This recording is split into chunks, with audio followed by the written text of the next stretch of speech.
Olá, bom dia a todos. É bom estar aqui novamente e poder partilhar mais uma vez uma palavra da parte de Deus para o teu coração. Eu gostava de trazer uma palavra aqui nesta manhã que eu creio vai trazer respostas à tua vida. Esta palavra falou muito comigo estes dias, estes tempos, principalmente nestes tempos difíceis. Onde se conversa com muita gente, as pessoas andam baralhadas, as pessoas andam frustradas, andam desanimadas, não é?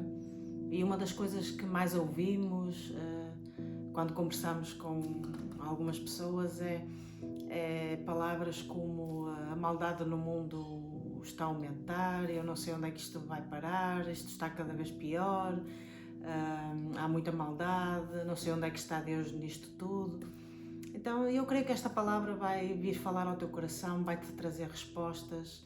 Pelo menos a expectativa que eu tenho no meu coração é que esta palavra te venha trazer redirecionamento, venha trazer alento ao teu coração, venha trazer uma direção e até te fazer pensar. Esta é a minha expectativa e as minhas orações neste sentido, aqui nesta manhã, são para que esta palavra fale ao teu coração, para que esta palavra te ajude a frutificar. Na verdade é isto que eu gostava que acontecesse nas nossas vidas, na tua vida, aqui nesta manhã.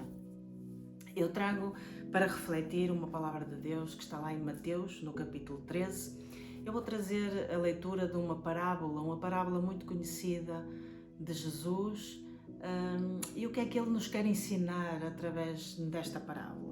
Esta é chamada a parábola do trigo e do joio, não sei se muitos de vocês já ouviram falar.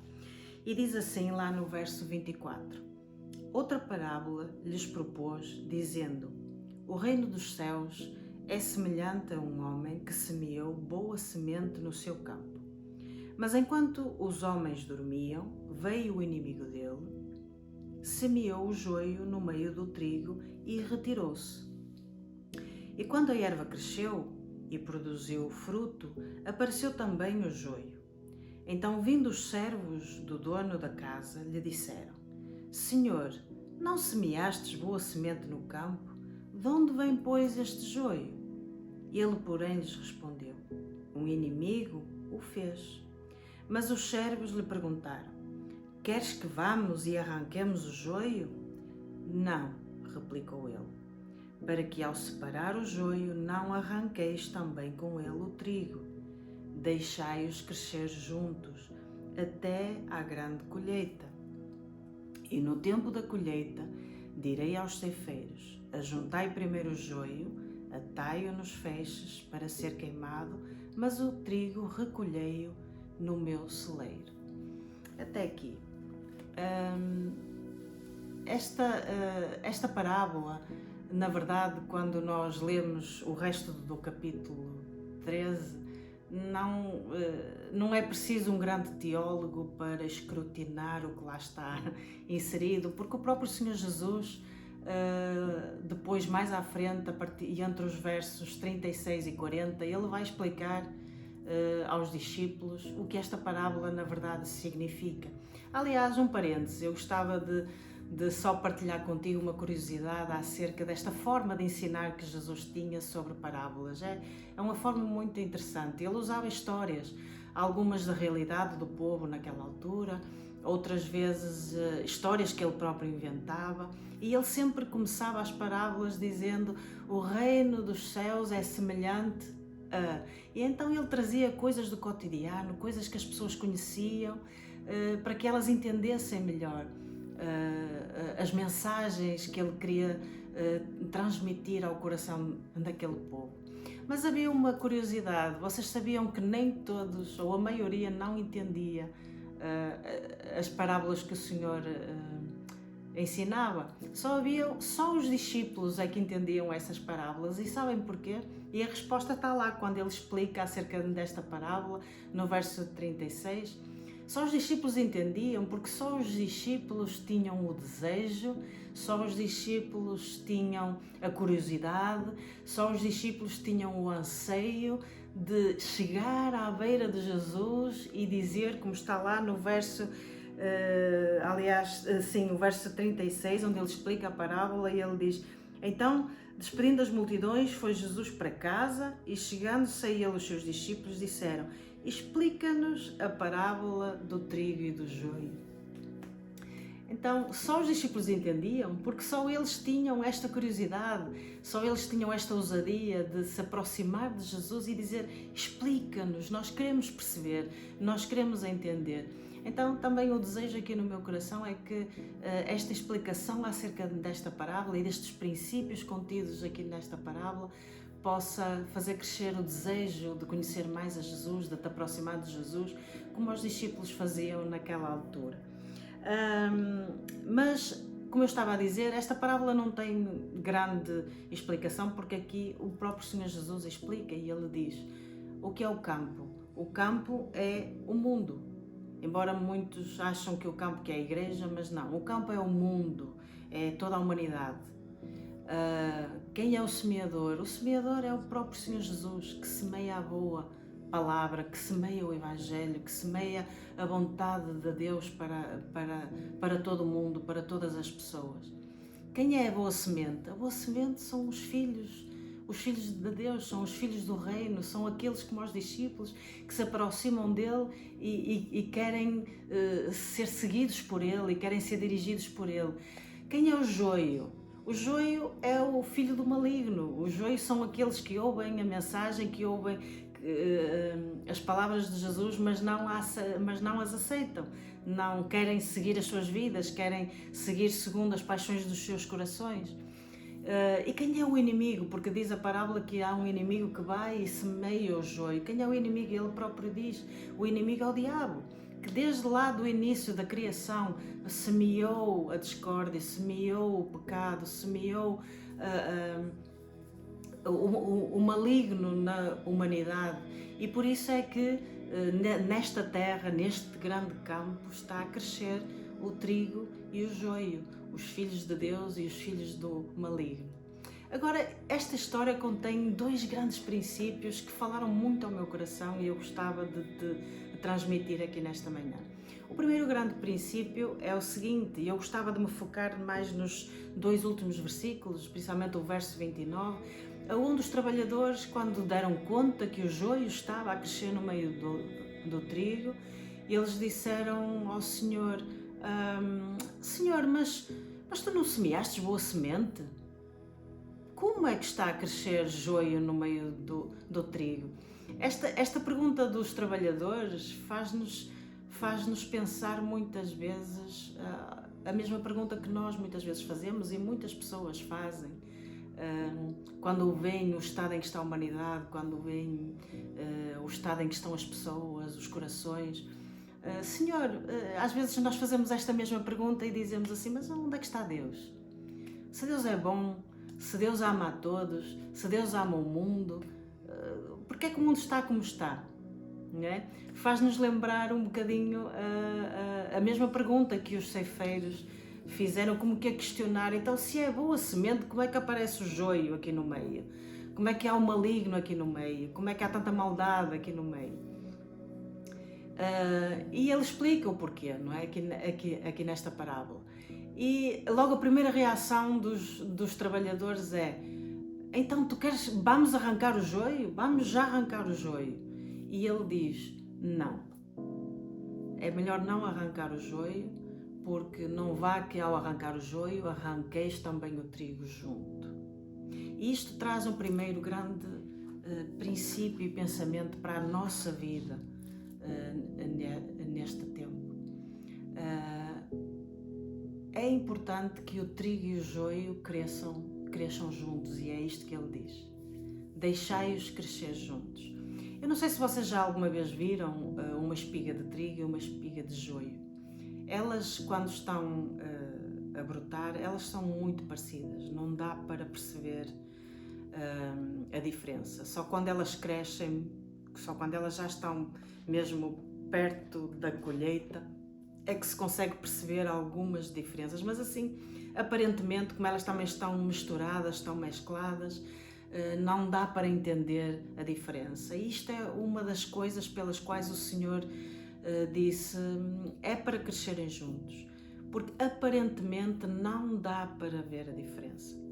Em 1 de Samuel, no capítulo 16, no momento em que Deus ordena a um profeta, o profeta Samuel, para ir ungir o rei Davi, o grande rei Davi, aquele que ele tinha elegido para rei, ele disse ao profeta, olha, vais lá à casa de Jessé e vais ungir um dos filhos dele. Não disse quem era. E claro que o profeta, e até mesmo o Jessé, o próprio pai, trouxe os filhos, os mais velhos, os mais inteligentes, os guerreiros, aqueles que tinham mais boa aparência, aparência de rei. E aqui Deus ensina-nos algo muito interessante, porque aquele que Deus tinha para eleger como rei era o filho mais novo, que até algumas teorias dizem que ele talvez fosse bastardo. Era o mais novo, era um jovenzinho, era um adolescente, era aquele que aparentemente seria o último que Deus escolheria para ser rei. Mas foi esse que Deus escolheu. E Deus ensina-nos algo lá no capítulo 16 de 1 Samuel, em que diz, porque Deus não vê como vê o homem. O homem olha para a aparência, mas Deus olha o coração. Deus olha a intenção do coração. Então, nesta questão do trigo e do joio, só Deus consegue perceber com clareza a diferença. Então, a mensagem que Deus nos quer transmitir é: vocês não conseguem perceber a diferença, vocês não sabem, porque vocês não sabem olhar o coração, vocês olham a aparência, vocês olham aquilo que os vossos olhos veem. Então, deixai-os crescer juntos, para que e a seu tempo eles vão ser separados, mas é bom que eles cresçam juntos. O trigo e o joio, aquilo é muito interessante, porque nós vamos ver mais à frente qual é a verdadeira diferença entre eles, a diferença mais importante entre eles, que não é aparente, mas que é muito forte, e é o segundo princípio que eu quero trazer aqui nesta manhã. O segundo princípio que eu gostava de trazer à tua vida está lá no verso 30, é quando Deus diz que eles têm de crescer juntos, e depois, no devido tempo, eles vão ser separados, eles vão ser ceifados. Quando eles são ceifados, então será separado em molhos o joio para ser queimado, e no outro lado o trigo, as sementes de trigo, para serem armazenadas nos celeiros. Agora eu gostava de te fazer uma pergunta. O que é que nós armazenamos nos celeiros? O que é que nós os celeiros são para armazenar o quê? Trigo. São para armazenar sementes, são para armazenar espigas, coisas que dão alimento, sementes que dão alimento. E aqui tem a segunda grande verdade. A grande diferença entre o trigo e o joio, nós vamos descobri-la quando eles são esmagados. Quando eles são esmagados, tu vais perceber que quando esmagas o joio, ele vira palha, ele fica em nada. Que tu sopras e ele vira palha, não tem nada dentro. Mas quando tu esmagas o trigo, vai aparecer as sementes ali todas. Vai sair as cascas e tu vais ficar com as sementes na mão. E esta é a grande diferença entre o trigo e o joio, que só o Senhor vai fazer essa separação no final.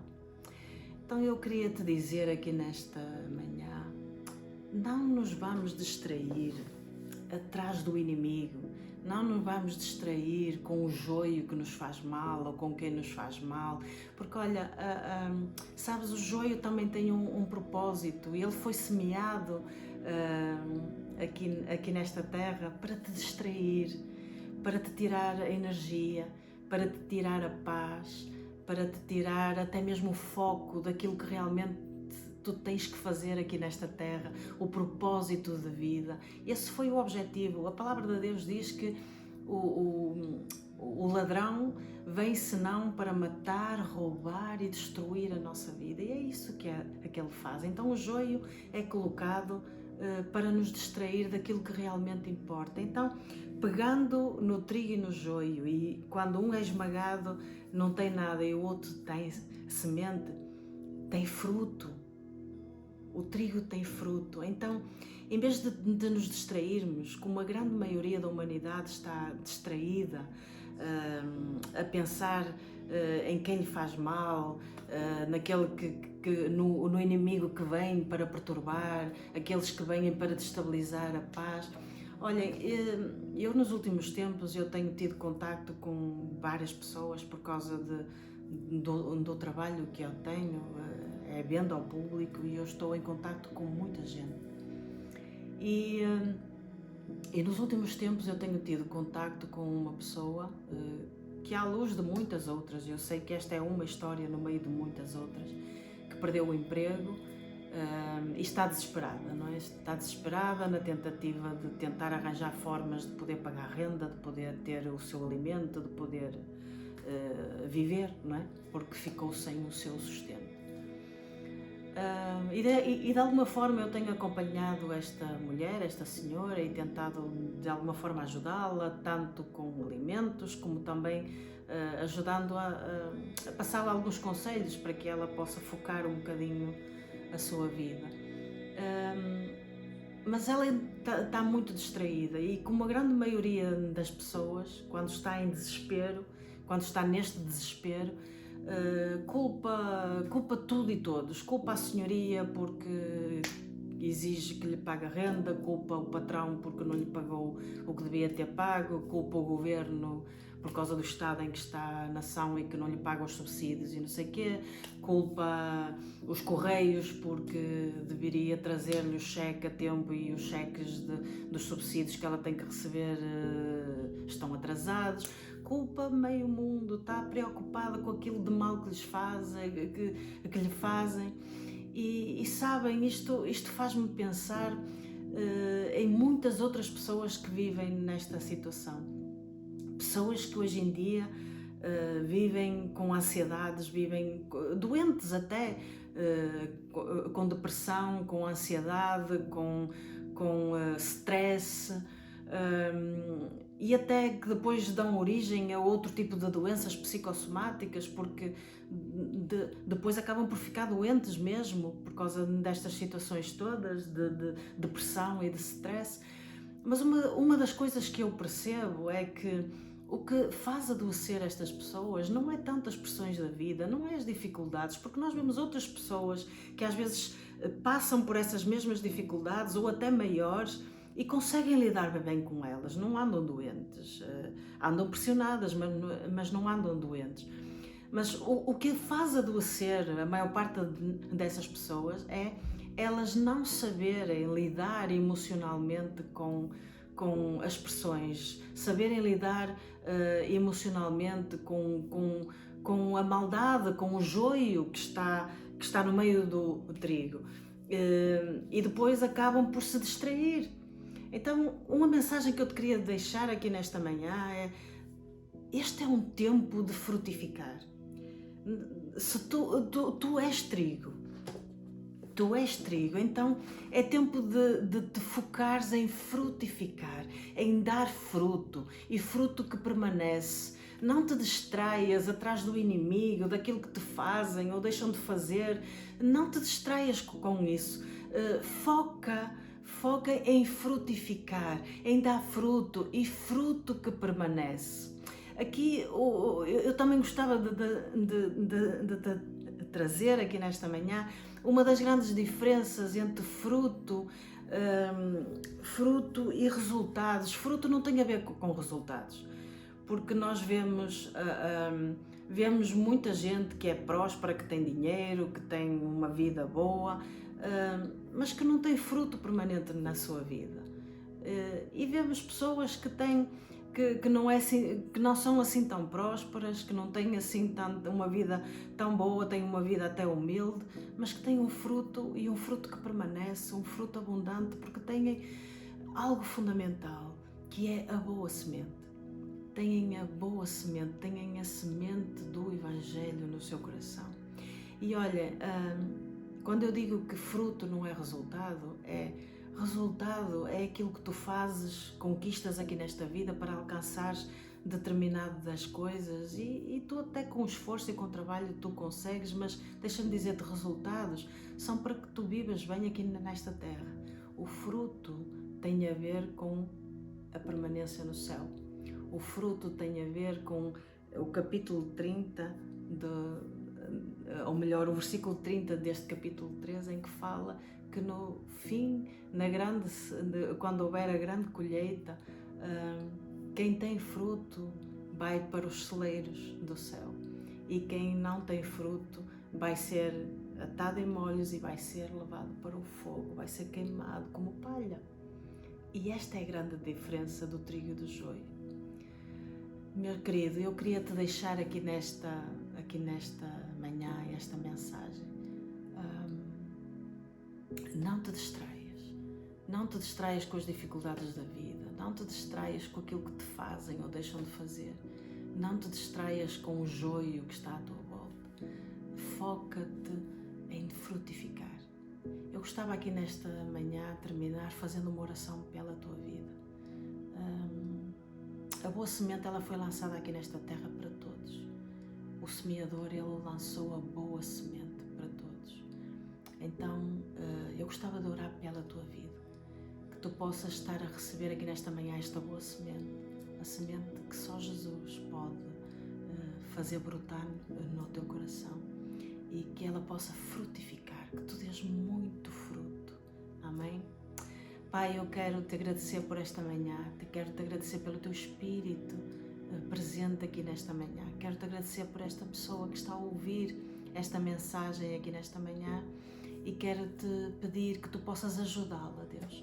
Se ela ainda não recebeu esta boa semente, se ela ainda não teve a consciência daquilo que Jesus pode fazer na nossa vida, na vida dela, Pai, eu quero pedir, Senhor, que tu possas estar a falar com ela de uma forma especial, que ela te possa estar a ouvir de uma forma especial e que esta semente possa começar a germinar no seu coração e que ela possa frutificar a 40, a 60 e a 100 por um, tal como uma espiga de trigo ou uma espiga de milho, Senhor, que esta pessoa possa frutificar e no dia da grande colheita ela possa ser tomada pela mão do Senhor e armazenada no grande celeiro do céu.